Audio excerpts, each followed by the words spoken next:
जनसभा में आ जाओ, जो फरीदाबाद में रहेगी कहीं होगी वहाँ भी जाएगी। और तू अपनी कर ले, एक मोबाइल विनय को दे, खुद पर भैया तो चाय पी, विनय ले मोबाइल ले।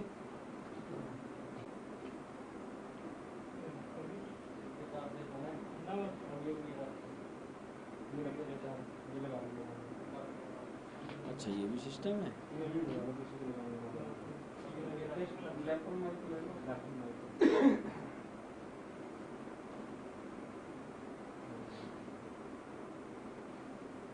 हमारे वाले के लिए मैं वो लगा लूं, कॉलर पे लगाते हैं जो वो है हम पे, कोई दिक्कत नहीं आ रही। अभी इसके आवाज जाएगी।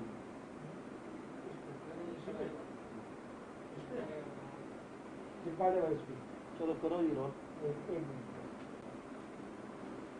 मित्रों नमस्कार, आपका भाई बेटा विधायक नीरज शर्मा NIT 86 फरीदाबाद। आज मैं आप सबके समक्ष प्रस्तुत हुआ। ये जो कल लोकतंत्र की हत्या हुई है, मैं इसे लोकतंत्र की हत्या का ही नाम दूंगा। इतने महत्वपूर्ण बिल घोटालों को दबाने के लिए आनन फानन में सरकार लाई, और हमें परसों रात एहसास हुआ कि हम विधायक नहीं हैं, हम तो यहाँ किसी कैद में लाके बिठा दिए गए हैं। रात को 2-2 बजे हमारे दरवाजे पीटे गए हैं, डोर बेलें बजाई गई हैं। जब तक हम नहीं उठे जबरदस्ती हमारे हाथों में बिल दिए गए हैं। जबकि हमारे माननीय स्पीकर ज्ञानचंद गुप्ता जी ने सदन को ये विश्वास दिला रखा था कि मैं जो भी बिल लाऊंगा 5 दिन पहले हर सदस्य को दूंगा, जिससे वो सदस्य उसको पढ़ सकें, उस पर चर्चा कर पाए। परंतु प्रभु की कुछ और मंजूर था। हमारे स्पीकर साहब को कोरोना हो गया। दूसरे स्पीकर साहब कल बैठे, किसी विधायक को बोलने ही नहीं दिया, सिर्फ बैठ जाओ बैठ जाओ बैठ जाओ। अरे आपने यही काम करना था तो जनता के करोड़ों रुपए क्यों खर्च करे। लोग 300-300 किलोमीटर से चंडीगढ़ आ रहे हैं, टीए दे रही है सरकार, डीए दे रही है, ग्लव्स दे रहे हो, नया कलीन बिछा रहे हो। जनता का ही तो पैसा है जो कई करोड़ रुपया आपने सिर्फ 2 घंटे के सेशन के लिए खर्च कर दिया। इससे तो बढ़िया हरियाणा निवास के अंदर सबको नीचे कुर्सी डाल के बिठा देते, भाषण ही देना था अपना। और कल जो बिल था जिसपे काफी बहस हुई, बड़े दुख के साथ कहना पड़ रहा है, नेता सदन को जो मौका मिला कहने का, एक दिन के लिए ही उन्होंने उस बात को इतनी गंभीरता से नहीं कहा। जो शब्द उन्होंने कहे वो सदन की गरिमा के खिलाफ थे। अच्छी चर्चा चल रही थी बिल पे, बत्रा जी अपने पॉइंट रख रहे थे, राम कुमार गौतम जी अपने पॉइंट रख रहे थे। मैंने चिल्ला चिल्ला के कहा कि साहब ये जमीनों का मामला है, 37,597 नंबर इंतकाल है गांव गौची की कस्टोडियन की जमीन का। 25 एकड़ कस्टोडियन की जमीन खाई गई है, सबको इसमें इंक्लूड करो। वक्फ बोर्ड की जमीनें खाई जा रही हैं। और सबसे बड़ी बात क्या हो रही है, सरकार आंख मीच के बैठी है। वहाँ 25-25, 50-50, 100-100 गज के गरीब आदमियों पे प्लॉट कट रहे हैं। 10-20-25 साल बाद वो कहाँ जाएंगे। परंतु इनको ख्याल है तो बड़े महलों का, शॉपिंग मॉलों का, अट्टालिकाओं का, ये जो हॉस्पिटल बन रहे हैं करोड़ों हजारों रुपए के, उनका कि 1975 से ही उसको आपने एब्सोल्यूट कर दिया। इंक्वायरी पेंडिंग पड़ी है उसके अंदर, आप कैसे बिल लेके आ गए। जबकि हमारे हुड्डा साहब ने चीख चीख के कहा कल सदन में कि भाई आप विजिलेंस से इंक्वायरी कराओ, आप विधायकों की कमेटी बनाओ, आप सिटिंग जज से इंक्वायरी कराओ, आप CBI से जांच कराओ, जो बड़ी से बड़ी इंक्वायरी है करा लो। क्योंकि हमें पता है हमारे हुड्डा साहब पाक साफ है, किसी इंक्वायरी में कुछ नहीं निकलेगा। इनके मन में कौन सा ऐसा पाप था कि जो कल ये आनंद फानन में बिल लाए। हमारे मुख्य सचेतक बीवी बत्रा जी ने कहा कि इस बिल को सेलेक्ट कमेटी के पास भेज दिया जाए, वहाँ भी नहीं भेजा। आज मैंने माननीय गवर्नर साहब को इस बिल की रिगार्डिंग लिखा भी है, अपने हुड्डा साहब का और बत्रा जी का हवाला देते हुए कि इस पे भाई इतनी जल्दबाजी ना की जाए। क्योंकि उनसे पूछो ना रहने वालों से जिन्होंने फ्लैट लिए वहाँ, जब उन्होंने फ्लैट लिए थे उनको ये थोड़ी पता था कि उनको अपने फ्लैट तक जाने के लिए 1.5 घंटे के जाम का रास्ता लगाना पड़ेगा। दूसरा, राशन डिपो का मसला ले लो, ऐसे ऐसे मामले हमने पकड़े। आज के दौर में लोग बाल्टियों से भर भर के राशन दे रहे हैं लोगों को, लाइव वीडियो बनाई, एक्शन नथिंग। और मेरा एक मानना है जिंदगी का कि justice delay is also justice denial. उसके बाद टोल रोड का मामला ले लो, चिट्ठी लिख लिख के परेशान, कह कह के परेशान। हमारे यहाँ बल्लभगढ़ से सोना रोड रिलायंस कंपनी की टोल रोड है, हर बात में कह देते हैं तो हुड्डा साहब के टाइम की थी। अरे हुड्डा साहब ने टोल रोड बनवाई, हमारे बाबूजी मंत्री थे उस समय सड़क पे गड्ढे नहीं थे, लोग जिस चीज का पैसा देते थे तो उसका आनंद भी लेते थे। आज तो क्या सड़क मोटरेबल है नहीं, पर रिलायंस है, कुछ कहेंगे ही नहीं, और हमारी खून पसीने की कमाई 37 रुपये हम एक बार में जाने के लिए देते हैं।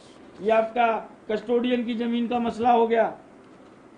उसके बाद टोल रोड की मैंने आपसे चर्चा कर चुका हूं मैं। उसके बाद कल हमारे एक साथी विधायक को नेता सदन ने धमकाया कि ये चीज तो मेरे संज्ञान में नहीं आई। अरे साहब, जो संज्ञान है आप उस पर क्या एक्शन ले रहे हो? क्या आपको नहीं पता फरीदाबाद में वीनस कंपनी है, इंडस्ट्री महकमा भी आपके पास, लेबर महकमा भी आपके पास। 45 दिन हो गए मैंने रामचरितमानस जी का पाठ किया, मेरे पैर खराब हो गए, मेरे घुटने सूज गए, यहाँ मेरी वैन खराब हो गई।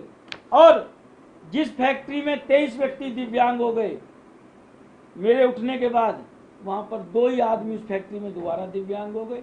आपने 5 मिनट चर्चा करी अपने अफसरों से, आप क्या कर रहे हो? आपने कभी अफसरों से पूछा कि ऐसी कैसी मशीन लगा रखी है? हेल्थ एंड सेफ्टी का भी काम आपके पास है, बस गरीब मर जाए, ये महल वाले ना मरे। जबकि चुनावों में वादा क्या करते हैं? गरीब के नाम पे चुन के आते हैं, किसानों के नाम पे चुन के आते हैं, और यहाँ आने के बाद आवाज किसकी बनते हैं? पूंजीपतियों की, बड़े बड़े लोगों की, अडानियों की, अंबानियों की। उसके बाद डबुआ सब्जी मंडी का मसला मैंने आखिरी बार आपको बताया था।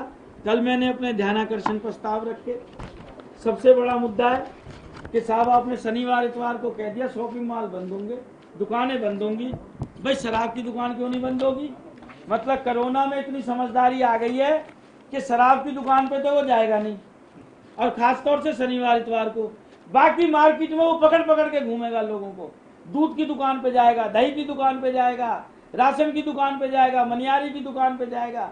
फैसिलिटी आप कुछ दे नहीं रहे, कोई बिजली के बिल में फैसिलिटी नहीं, कोई हाउस टैक्स की फैसिलिटी नहीं, कोई डेवलपमेंट चार्ज की फैसिलिटी नहीं।